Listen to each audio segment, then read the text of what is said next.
Hello my dear students, welcome to all of you again in my channel Shubh chemistry. Quality education को दूर दूर तक पहुंचाने के लिए प्लीज़ सब्सक्राइब करें इस चैनल को।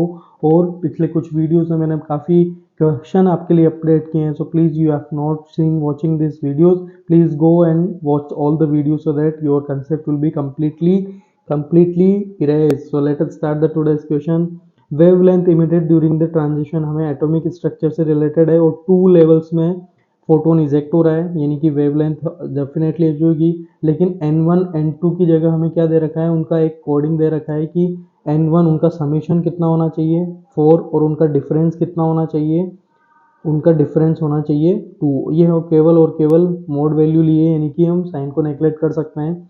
यानी कि N2 से जब N1 में इजेक्ट हो तो उसमें कितना लेमडा इमिट हुआ है वो हमें कैलकुलेट करना है। लेकिन सबसे पहले हमें दो इक्वेशंस की हेल्प से क्या निकालना पड़ेगा, N1 N2 की वैल्यू निकालना पड़ेगा। यहाँ से सोल्व करते हैं तो N1 कितना आएगा इस 1 और N2 कितना आएगा 3। आप अपोजिट भी ले सकते हैं, लेकिन हम हायर शेल से लोअर शेल लेते हैं तो N2 क्या हो गया 3 से 1 पर इमिट होगा। तो सिंपली हमें फॉर्मूला पता है 1 upon lambda is equals to R H Z square 1 upon N1 का स्क्वायर माइनस 1 अपॉन N2 का स्क्वायर। तो simply substitute all the values.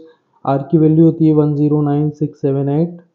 Z atomic number कितना है, किसके लिए बात हो रही है, हाइड्रोजन लिथियम के लिए बात हो रहा है, तो लिथियम का एटॉमिक नंबर हो जाएगा 3, तो 3 का स्क्वायर।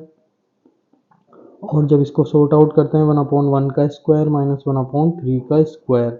जब इसको सॉर्ट आउट किया जाता है यहाँ से लेमडा जब इन्वर्स करते हैं तो 1.14 इंटू 10 टू की power minus 6 centimetre will come. I hope your answer will be completely clear. Thank you guys, don't forget to share